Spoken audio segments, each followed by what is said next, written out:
किरदार औरतें हैं। मैं सबसे गुजारिश करता हूं हिंदुस्तान में जितने भी लोग हैं आगे बढ़कर इस जंगली जानवर के खिलाफ कंप्लेन करें, क्योंकि हो सकता है कि हैदराबाद में जो खवातीन कंप्लेन कर रही है उसके खिलाफ ये कह दे हमारे घर के खवातीन। आदाब नाजरीन, IND टुडे न्यूज़ में आपका खैर मकदम करते हैं। आइए देखते हैं ये तफसीलात। अगर आपने हमारे चैनल को सब्सक्राइब नहीं किया है तो आपको यहाँ सब्सक्राइब बटन दिख रहा है, उसे क्लिक करिए और सब्सक्राइब कीजिए और साथ ही साथ बेल आइकॉन को भी क्लिक करिएगा, जिससे कि आपको ताज़ा अपडेट मिलते रहे। हमारे मुल्क भारत में बीजेपी हुकूमत के सत्ता संभालने के बाद पिछले 6 सालों से बिना सर पैर के कई कवानीन पास करवा लेने वाले माहौल में जहां आवाम को हिंदू मुस्लिम में उलझा दिया गया, वहीं भारत की माशी हालत एकदम तबाह हो जाने के दौरान बीजेपी के भारत दोस्त माने जाने वाले लीडरों ने अभी मुतनाज़ा CAA, NRC व NPR बिल्स लाकर सारे मुल्क में इंतशार फैलाते हुए आवाम का जहन अपनी नाकामियों की जानिब से हटा देने की नाकाम कोशिश करती है। ऐसे में इन मुतनाज़ा बिल्स के खिलाफ में सारे मुल्क में एहतजाज के शुरू होने के बाद जहां हुकूमत की पुलिस ने अपना पेट अपनी नौकरी के चक्कर में आवाम को मार काट कर आज़ादी की लड़ाई की यादें ताज़ा करवा दी थी, वहीं कुछ लोगों ने इन बिल्स के खिलाफ में हुकूमत के ही सुप्रीम कोर्ट में अपनी अर्जियां दाखिल की, जबकि हालिया बाबरी मस्जिद का फैसला सुप्रीम कोर्ट के मौक़िफ़ को वाज़े करने के लिए एक बेहतरीन मिसाल साबित हो गया था। लिहाजा वही हुआ जिसका डर था। बीजेपी हुकूमत के लीडरों की अलानिया चालबाजियों का साथ देते हुए सुप्रीम कोर्ट ने इन बिल्स के खिलाफ सुनवाई को बिना स्टे दिए हुए उल्टा हुकूमत को 4 हफ्तों का वक्त दे दिया कि इनके ताल्लुक से वो अपना मौक़िफ़ मजीद वाज़े करे, जबकि मौक़िफ़ बिल्कुल साफ था। लिहाजा ऐसे माहौल में ये सारा तबसरा बीजेपी के साथ गैर महसूस तरीके से जुड़ी हुई मुल्क की बहुत बड़ी मुतनाज़ा तंजीम RSS, जिस पर साबिक़ा में कई बार इम्तना भी आयद हो गया था, इसकी तहकीक के बाद इस तंजीम की कारकर्दगी पर हालिया दिनों में एक किताब लिखने वाले मुसन्निफ और शहर हैदराबाद के मशहूर समाजी खिदमतगार डॉक्टर अलीम खान ने यह सारा तबसरा पेश किया है। बाबरी मस्जिद का फैसला आने के बाद वैसे भी हमको बहुत ज़्यादा उम्मीद नहीं थी कि सुप्रीम कोर्ट से NRC के मामले में कोई इंकरेजिंग न्यूज़ आएगी, और वैसा ही हुआ। सुप्रीम कोर्ट ने जो 4 हफ्ते की मोहलत दी है ये तो बिल्कुल क़ानूनी है, दे सकते हैं वो, क्योंकि 144 केसेस जब बुक किए गए हैं इस बिल के ख़िलाफ़ तो सरकार को ये हक़ है कि वो तमाम 144 फाइल्स को मुताला करे। लेकिन ऐसे केसेस में जो लीगली है वो ये है कि जिस चीज़ के ऊपर कॉन्फ्लिक्ट है उसको ऊपर सबसे पहले स्टे ऑर्डर दे दिया जाता है, पहले उसको रोक दिया जाता है। लेकिन सुप्रीम कोर्ट ने ये नहीं किया। ये एक इंडिकेशन है कि बीजेपी को और सपोर्ट करने की। 4 हफ्ते में वो लोग और क्या क्या करेंगे, कितने मासूम इंसानों को क़त्ल करेंगे, मुल्क से बाहर निकालेंगे, डिटेंशन सेंटर्स में डालेंगे। कॉन्स्टिट्यूशन की जब खुले आम खिलाफ वर्जी हो रही है तो सुप्रीम कोर्ट का पहला फ़र्ज़ ये था कि वो कॉन्स्टिट्यूशन की दिफा करते, ना कि बीजेपी की दिफा करते। तो एक फ़ैसला 4 हफ्ते दिए बिल्कुल सही है, लेकिन स्टे ऑर्डर दिए बगैर जो फ़ैसला दिया गया है इससे हमको बहुत तकलीफ़ है।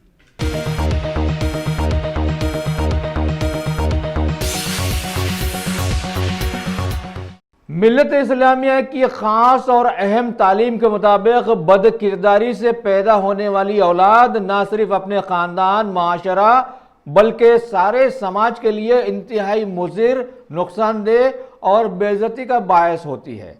हालिया अपनी जहरीली तकरीरों से मशहूर हो जाने वाले शिया कम्युनिटी पर एक बदनुमा दाग माने जाने वाले उत्तर प्रदेश के शिया वक्फ बोर्ड का चेयरमैन वसीम रजवी का दिल्ली के शाहीन बाग में बीजेपी हुकूमत के मुतनाज़ा CAA, NRC व NPR बिल्स के खिलाफ में एहतजाज करने वाली खवातीन के सिलसिले में किए गए एक मुतनाज़ा रिमार्क के बदकिरदार औरतें जो पैसा लेकर धरना प्रदर्शन और दूसरे काम भी करती हैं, इस पर शहर हैदराबाद के एक समाजी खिदमतगार सैयद वासिफ हुसैन ने आज अपने कुछ साथियों के साथ कमिश्नर पुलिस हैदराबाद नंजनी कुमार के पास अपनी एक शिकायत दर्ज करवाई कि साबिक़ा में भी इस शैतान सिफत इंसान ने मिल्लत इस्लामिया की एक माँ के खिलाफ में ज़बरदस्त जहर उगलकर शायद गैर महसूस तरीके से अपनी सगी माँ से कुछ बदला लिया था, जिसकी वजह से ये दुनिया में आया है। और जब से ये आया है हर औरत की सिर्फ बेइज्जती ही करता जा रहा है। लिहाजा इसके बॉस माने जाने वाले CM योगी और PM मोदी से इन्होंने गुजारिश की है कि इसके बड़ों की गई गलतियों का बदला दूसरों से लेने से इसे बाज रखें।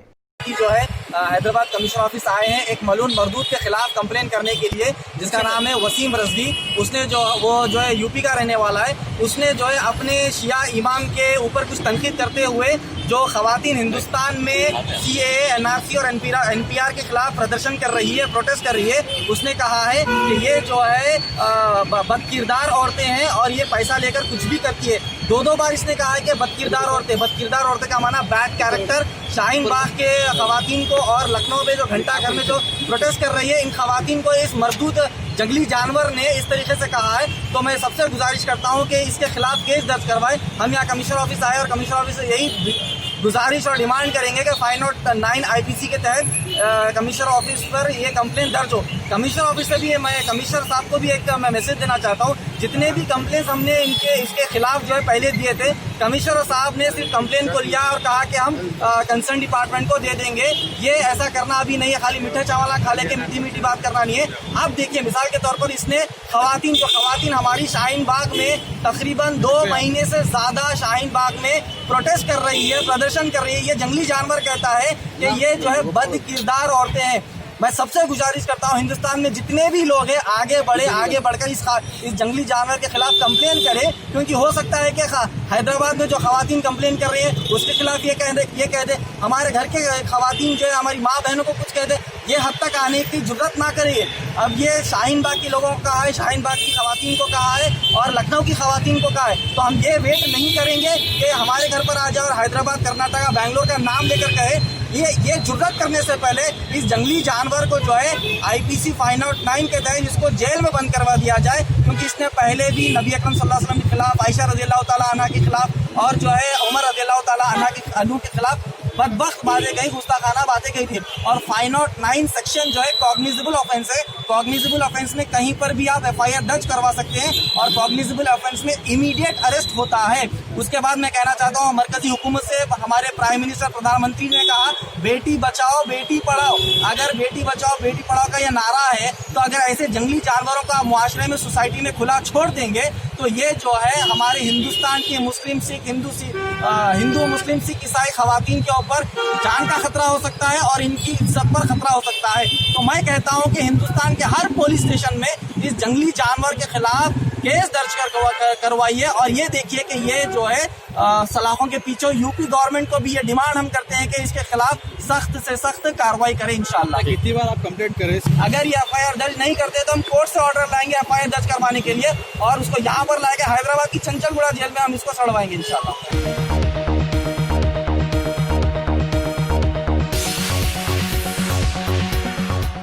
गाजी kidney centre and multi speciality hospital गुर्दे और बवासीर के इलाज का 40 साल मशहूर हॉस्पिटल, जहां हजारों पेशेंट्स क्योर हो चुके हैं। Doctor Husaini international national award winner और दूसरे डॉक्टर्स और लेडी डॉक्टर्स की जेर खिदमत गुर्दे के तमाम अमराज का मुकम्मल ट्रीटमेंट किया जा रहा है। गुर्दे फेल हो चुके हों, डायलिसिस करवा रहे हों, याद रखिए डायलिसिस कोई इलाज नहीं, इससे 1% भी गुर्दे रिकवर नहीं होते। हाँ, डायलिसिस टेम्पररी रिलीफ दे सकता है, लेकिन हमारे ट्रीटमेंट से गुर्दे फिर से फंक्शन में आ सकते हैं। गुर्दे श्रिंक हो गए हों या सिस्ट हो, गुर्दे की पथरी हो, कैसी भी गुर्दे की तकलीफ हो या पाइल्स यानी बवासीर, चाहे ब्लीडिंग हो या कोम, बगैर ऑपरेशन मुकम्मल क्योर ट्रीटमेंट का एक ही centre, Ghazi kidney centre, DLRL main road, opposite Vikas high school, Chandrayan Gutta, Hyderabad. Cell 9966930824 या 9391326261।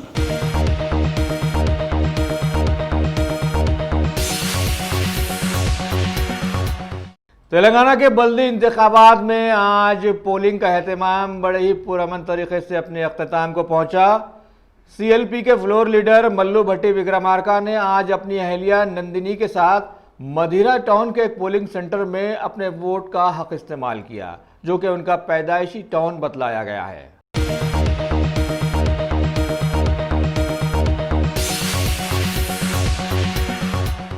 शहर हैदराबाद के कमिश्नर पुलिस अंजनी कुमार की क़ियादत में बशीरबाग कमिश्नर ऑफिस में आज सेफ सिटी प्रोजेक्ट के सिलसिले में एक जायजा इजलास तरतीब दिया गया, जिसमें कई उमूर पर सभी से तबादले ख्याल किया गया।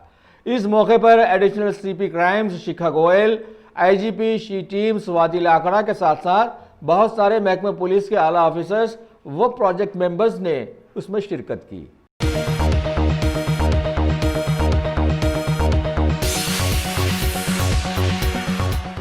रियासत तेलंगाना के बल्दी इंतखाबात के सिलसिले में शहर हैदराबाद के राजेंद्र नगर म्यूनिसिपल कॉरपोरेशन के 22वें वार्ड के बूथ नंबर 78 से आज एक शिकायत मौसूल हुई है।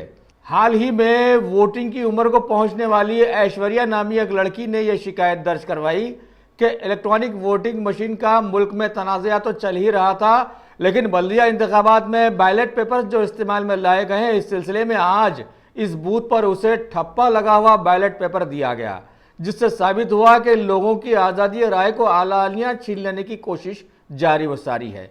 यानी बूथ पर बैठे लोगों ने ठप्पा लगा हुआ पेपर आवाम के हाथों में थमा दिया और उन्हें ठप्पा लगाने से एक तरह से बचा ही लिया। आप सभी समझ सकते हैं कि बल्दिया में जीत किसकी होने वाली है, जबकि आज ही ये मालूम हो गया है। लिहाजा इस सिलसिले में इस लड़की ने अपनी शिकायत ऊपर वालों तक पहुंचाई जरूर है, जहां पर शोबे शिकायत के कान भारत के मौजूदा माहौल में बिल्कुल नजर ही नहीं आते हैं। హ్యావ్ రైట్ టు ఓట్, మేము ఓట్ వేయడానికి వచ్చినాం। ఇంకా మేము లైక్ ఫ్యూచర్ జనరేషన్ అంటే మాకి ఉంటుంది కదా, ఇంకా మేము కాలేజ్లో తీసుకొని వచ్చి ఓట్ వేయడం ఎందుకు, అదేదో వాళ్ళే వేసుకోవచ్చు కదా ఇంకో ఏ గుర్తు మీద ఉందమ్మా? కార్ గుర్తు మీద అది ఎక్కడైనా ఉందండి, ఎవరైనా సరే పేపర్ మీద సెకండ్ దాని మీద ఉంటే ఆబ్వియస్లీ ఇన్వాలిడ్ అవుతుంది, ఎవరికైనా అది కరెక్ట్ కాదు। అడుగుతుంటే కూడా అక్కడ ఏం కాదు వేసేయండి, మీరు ఏం కాదు వేసేయండి అని ఫోర్స్ఫుల్ గా ఏం చేశారు మాతోని। అసలు బయటికి వచ్చి అడగడానికి ఇవ్వడానికి టైం కూడా ఇవ్వలేదు అసలు మమ్మల్ని। 199 561234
सीएम केसीआर के सुपुत्र व तेलंगाना के आईटी व मौट के वजीर केटीआर ने 2 दिनों के अपने बैरूनी दौरे देवुस में तेलंगाना पेवेलियन में रियासत में सरमायाकारी के मौक़ों को उजागर करते हुए पिरामल ग्रुप ऑफ कंपनीज को रियासत में कारोबार शुरू करने पर राग़िब कर लिया है।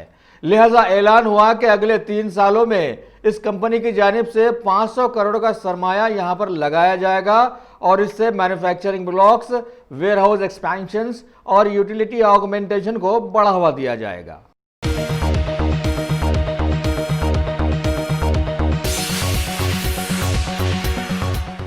तेलंगाना स्टेट इलेक्शन कमीशन की जानिब से आज सारी रियासत के 129 अर्बन लोकल बॉडीज और कई कॉरपोरेशन के इंतखाबात का एहतमाम किया गया। साइबराबाद कमिश्नरेट हुदूद में 12 म्यूनिसिपैलिटीज और 2 कॉरपोरेशन के लिए आज वोट डाल दिए गए, जिसके लिए करीब 726 पोलिंग स्टेशन के इंतजाम किए गए थे। इसके अलावा भी सारे अजलाओं में भी साफ और शफाफ पोलिंग के लिए कई महकमों के इश्तराक से इंतजाम को बेहतरीन बनाने की कोशिशें भी की गई।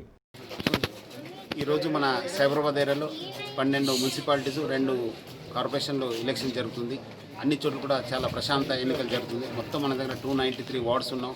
సో ముఖ్యంగా ఈరోజు నేను నార్సింగి, మణికొండ, పుప్పాలగూడ, ఇక్కడ బండ్లగూడ జాగిరి దగ్గర ఉన్న పోలింగ్ స్టేషన్స్ విజిట్ చేయడం జరుగుతుంది। అన్ని చోట్ల కూడా ప్రజలు చాలా ఎక్కువ శాతంలో వచ్చి ఓటేస్తున్నారు। ఇప్పటిదాకా మనకు తెలిసింది దాదాపు 30% అయిందని చెప్పి తెలుస్తుంది। సో మనం కూడా మా వైపు నుంచి కూడా 3 డీసీపీస్, 6 అడిషనల్ డీసీపీస్, 15 మంది ఏసీపీస్, 60 మంది ఇన్స్పెక్టర్స్, మొత్తం 4500 సిబ్బందితోని పోలింగ్ ఈ ఎన్నికల రోజు బందోబస్తు ఏర్పాటు చేయడం జరుగుతుంది. అదేవిధంగా ఇప్పుడు చాలాసేపు అయింది, సాయంత్రం కూడా క్లోజ్ అయ్యే అవకాశం ఉంటుంది. సో అప్పుడు మనం అన్ని కూడా స్ట్రాంగ్ రూమ్స్కి ఇక్కడ నుంచి తరలిస్తాం. అక్కడ కూడా స్ట్రాంగ్ రూమ్ దగ్గర కూడా చాలా పకడ్బందీగా బందోబస్తు ఏర్పాటు చేసి ఎటువంటి అవాంఛనీయ సంఘటన జరగకుండా ఎన్నికలు జరగడానికి మనం అన్ని సిద్ధత చేయడం జరుగుతుంది.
शहर हैदराबाद की मशहूर ज़माना कुल हिंद मजलिस इत्तेहादुल मुस्लिमीन के सुप्रीमो बैरिस्टर असदुद्दीन अवैसी ने आज तमिलनाडु के दौरे में मदुराई में बीजेपी हुकूमत के मुल्क दुश्मन साबित हो जाने वाले सीए, एनआरसी, एनपीआर बिल्स के खिलाफ में सजाई गई एक अजीम शान रैली में शिरकत करते हुए बीजेपी हुकूमत की चालबाजियों को आवाम के सामने पेश किया और ये भी समझाने की कोशिश की कि इस हुकूमत के सत्ता संभालने के बाद लाखों तनाज़ात के चलते आज सारे मुल्क को गिरवी रखा दिया गया है और मुल्क का जीडीपी पूरे का पूरा गिर गया है। लिहाजा इस मौके पर इस हुकूमत के पास अपने बचाव का कोई तरीका था ही नहीं सिवाय मुल्क में इंतशार फैलाकर आवाम को लड़ाने के, और इस हुकूमत ने वही किया जिसका अंदाजा पहले ही से लगा लिया गया था।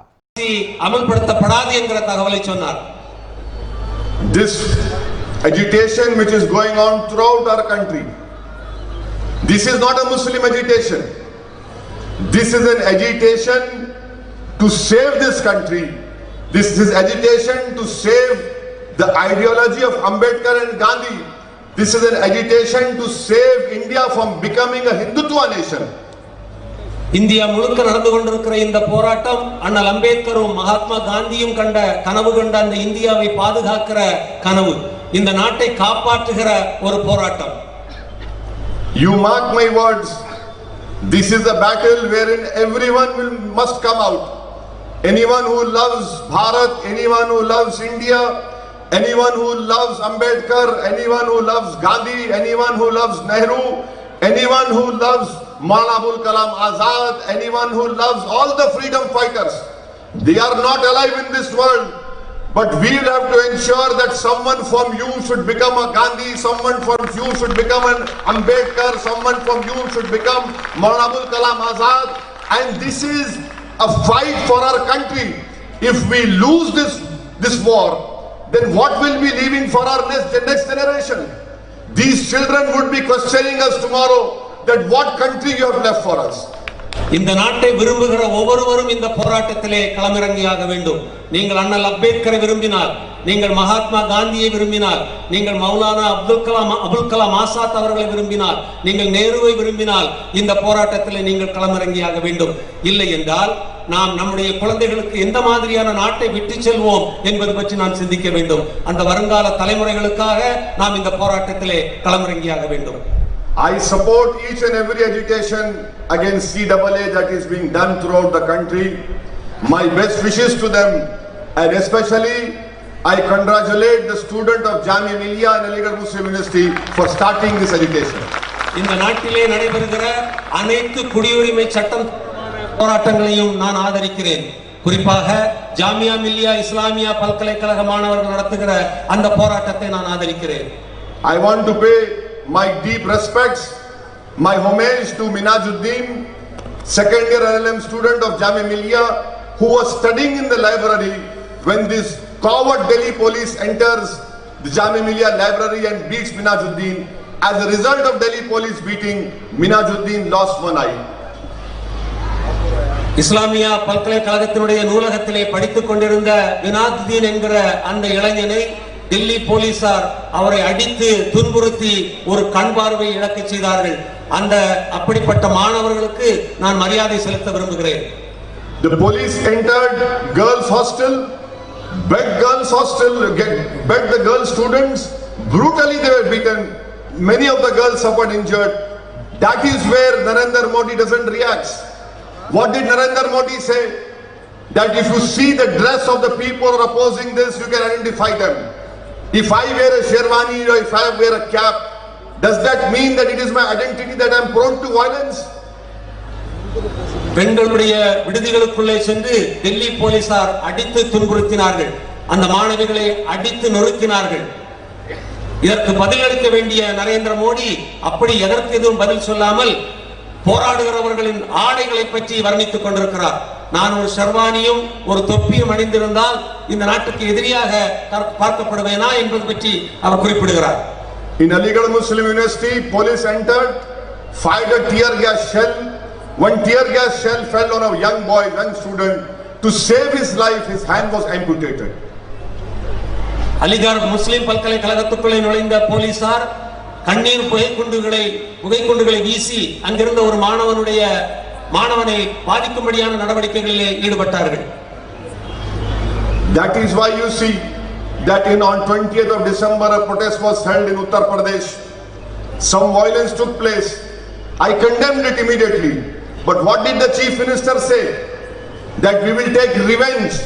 He used the word badla in Hindi, and within 24 hours 25 Muslims were shot dead. December மாதம் 20ஆம் தேதி உத்தரப்பிரதேசத்திலே ஒரு வன்முறை நிகழ்ந்தது. நான் உடனடியாக அதை கண்டித்தேன். ஆனால் உத்தரப்பிரதேச முதல்வர் இதற்கு நாங்கள் பதிலடி கொடுப்போம், நாங்கள் பழி வாங்குவோம் என்று சொன்னார். 24 மணி நேரத்துக்குள் ஏறத்தாழ 25 முஸ்லிம்களை கொண்டு குவித்தார்கள். One young boy by the name of Suleiman of Bijnor was preparing for IAS exam. The UP police arrested him and his dead body was found in a different locality. IAS தேர்வுக்காக படித்துக் கொண்டிருந்த சுலைமான் என்கிற ஒரு இளைஞனை கொன்று சற்று தூரத்திலே அவனுடைய பிணத்தை போட்டிருந்தார்கள். His mother is still crying. Whenever a journalist goes, she shows his son's timetable. He used to get up at Fajr, pray namaz till Zohar, pray Zohar, read all the 5 prayers, and used to study for 12-13 hours. The UP police shot him dead without any reason. சுலைமானுடைய தாயார் இன்றைக்கும் அழுது கொண்டிருக்கிறார். அந்த மாணவன் அனைத்து பிரார்த்தனைகளையும் பங்கேற்றுவிட்டு 12-13 மணி நேரம் தன்னுடைய தேர்வுக்காக தயாரிப்பு செய்து கொண்டிருந்தான். அந்த மாணவனை அடித்து கொண்டார்கள். One boy by the name of Anas, he went out to buy milk for his 7-month-old son. He was shot in his left eye. He died on the spot. தன்னுடைய 7 வயது குழந்தைக்கு பால் வாங்குவதற்காக வெளியே சென்ற அனஸ் என்கிற இளைஞனை சுட்டு அவனுடைய கண் பார்வை இழக்க செய்து கொண்டார்கள். In Muzaffarnagar, when a peaceful protest was going on, the BJP minister by the name of Sanjeev Balian enters the protest and tells the police to beat all these police people to disperse them, and as a result one more death took place over there in police firing. Muzaffarpur நகரிலே அமைதியான ஒரு போராட்டம் நடந்து கொண்டிருந்த போது அங்கே வந்த பாரதிய ஜனதா கட்சியினுடைய அமைச்சர் அந்த கூட்டத்துக்குள்ளே நுழைந்து காவல்துறையினரை வன்முறையிலே ஈடுபட சொல்லி அங்கேயும் ஒரு பெரிய கலவரத்தை உண்டு பண்ணி ஒருவரை உயிரிழக்க செய்தார்கள். In Varanasi, without any reason, the UP police did lathi charge. In the stampede, an 8-year-old boy Sahir got killed. Varanasi நகரிலே அத்தேவையற்ற ஒரு காவல்துறை தடியடியை நடத்தி 8 வயது இளைஞன் 8 வயது சிறுவன் ஒருவனை கொன்றார்கள். One 14-year-old Muslim boy was arrested by UP police. Inside the police station, hot iron rods were placed on his back. Hot iron rods were placed on his back, and he had the shirt on him which all blood was there. 14 வயது சிறுவன் ஒருவனை கைது செய்து உத்தரப்பிரதேச போலீசார் காவல் நிலையத்துக்கு கொண்டு போய் அவனுடைய மலத்துவாரம் வழியாக ஒரு சூடான இரும்பு கம்பியை செலுத்தி கொடுமைப்படுத்தி கொண்டிருக்கிறார்கள். One Hindu brother was also arrested by the police. When he told the inspector that his name is not a Muslim, is a Hindu, the inspector told him that we will make your wife and your 2-year-old daughter prostitutes. ஒரு இந்து சகோதரனை கைது செய்து காவல் நிலையத்துக்கு அழைத்து சென்றபோது, நான் இஸ்லாமியர் அல்ல இந்து மதத்தவர் என்று சொன்னபோது, உன்னுடைய மனைவியையும் உன்னுடைய மகளையும் நாங்கள் விபச்சாரிகளாக்குவோம் என்று அந்த காவல்துறை அதிகாரி எச்சரித்திருக்கிறார். This is what has happened in Uttar Pradesh. These are not my words. Justice Sudarshan Reddy, Justice AP Shah. Sudarshan Reddy is a retired judge of Supreme Court. Their fact-finding committee says all these things. இதுதான் உத்தரப்பிரதேசத்தில் நடந்திருக்கிறது. இவையெல்லாம் என்னுடைய வார்த்தை.